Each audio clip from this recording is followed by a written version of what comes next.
महाराष्ट्र विधानसभा के शीतकालीन सत्र के पहले ही दिन सत्ताधारी अलायंस महायुति में सब कुछ ठीक हो चुका है। पिछले कुछ दिनों से लगातार ये चर्चाएं हो रही थी कि महायुति में शामिल बीजेपी और एकनाथ शिंदे के बीच बातें नहीं बन रही हैं और जल्द ही आगामी म्युनिसिपल कॉर्पोरेशन चुनाव में ये दोनों पार्टियां अलग हो जाएंगी और एक दूसरे के खिलाफ अपने कैंडिडेट्स को मैदान में उतारने का काम करेगी। लेकिन विधानसभा सत्र के पहले ही दिन इन दोनों ही पार्टियों के शीर्ष नेतृत्व के बीच एक मीटिंग हुई और इस मीटिंग में दोनों ही पार्टियों ने सहमति बरती है और यह भी कहा है कि आगामी जो म्युनिसिपल कॉर्पोरेशन के चुनाव हैं, इन चुनाव में दोनों पार्टियां एक साथ उतर के विपक्ष के खिलाफ हमला करने का काम करेंगे। इस वीडियो में मैं आपको बताऊंगा कि ये मीटिंग कैसी हुई, किस तरह से इस मीटिंग को बुलाया गया, किसके दबाव में ये मीटिंग बुलाई गई और इस मीटिंग में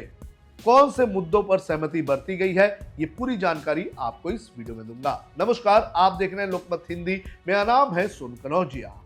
आपको बता दें कि कल से यानी कि सोमवार से महाराष्ट्र विधानसभा का शीतकालीन सत्र शुरू हो चुका है और पहला ही दिन काफी हंगामे का रहा, क्योंकि जो विपक्षी अलायंस है उसमें इस चीज को लेकर चर्चा होने लगी कि जो विरोधी पक्ष का नेता है वो कौन सी पार्टी को मिलेगा। आपको बता दें कि जो पिछला विधानसभा चुनाव हुआ था उसके अंदर जो नतीजे आए थे उसके अंदर जो विपक्षी अलायंस था महाविकास आघाड़ी, वो पूरी तरह से धराशायी हो गया था और लगभग 47 सीटों पर ही आकर सिमट गया था। तो ऐसे में जो महाविकास आघाड़ी है जिसमें उद्धव ठाकरे की शिवसेना, कांग्रेस और शरद पवार की एनसीपी है, इन तीनों में इस बात की होड़ लगी हुई है कि विधानसभा सत्र में कौन विपक्ष का नेता होगा और इसी को लेकर लगातार हंगामा होने लगा। और इसी बीच बीती रात एकनाथ शिंदे और देवेंद्र फडणवीस की एक मीटिंग हुई। जानकारी के अनुसार ये मीटिंग देर रात हुई और ये मीटिंग लगभग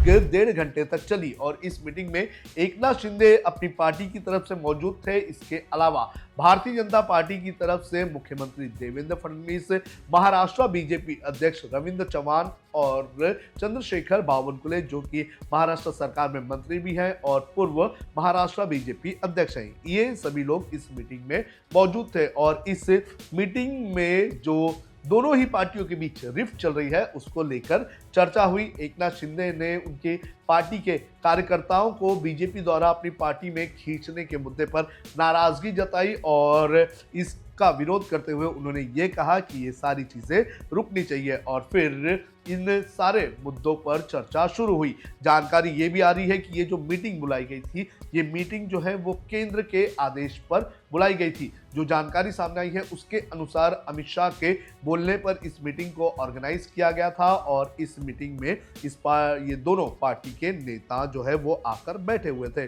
देर रात ये मीटिंग हुई और इस मीटिंग में ये चर्चा हुई कि जो सबसे पहले जो फैसला लिया गया वो फैसला ये था कि दोनों ही पार्टियां जो हैं वो आगामी म्युनिसिपल कॉर्पोरेशन के चुनाव जो है वो एक साथ लड़ेगी। आपको बता दें कि जनवरी के अंत तक या फरवरी की शुरुआत में महाराष्ट्र में जो म्युनिसिपल कॉर्पोरेशन है उसके चुनाव होने हैं और सबसे पहला इस मीटिंग में ये फैसला लिया गया कि दोनों ही पार्टियां एक दूसरे को साथ में लेकर और गठबंधन में ही चुनाव लड़ेगी।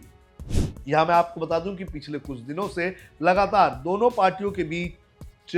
इस तरह का माहौल बन गया था कि दोनों ही पार्टियां एक दूसरे के खिलाफ मैदान में उतरने वाले हैं। अभी जो नगर परिषद के मतदान हुए हैं उसमें भी देखा गया कि बड़े पैमाने पर दोनों पार्टियों ने एक दूसरे के खिलाफ मोर्चा खोला हुआ था। फिर चाहे धानु हो और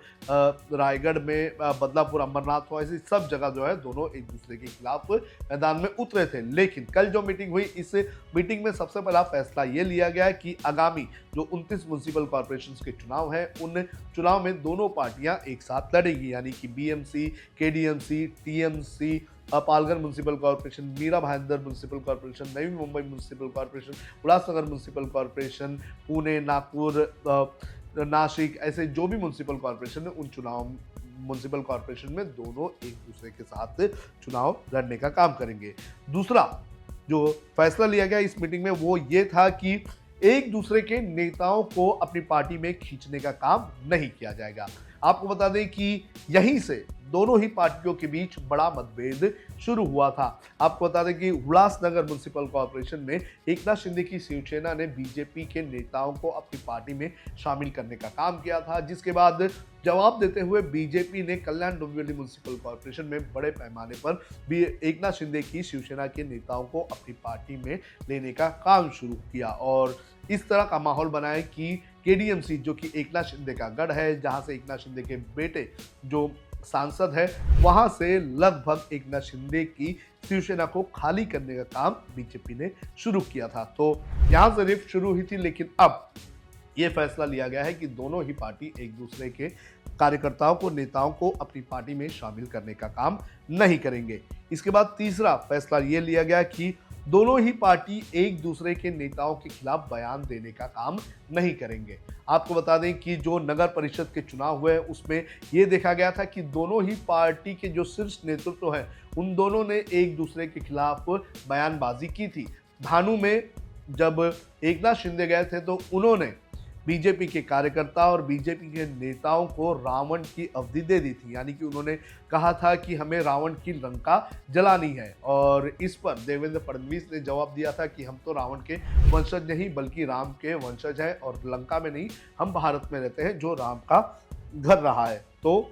इस तरह से बयानबाजी हुई थी और जो फैसला लिया गया है उसमें यह तय किया गया है कि जो दोनों ही पार्टी के नेता हैं वो एक दूसरे के नेताओं के खिलाफ बयानबाजी नहीं करेंगे।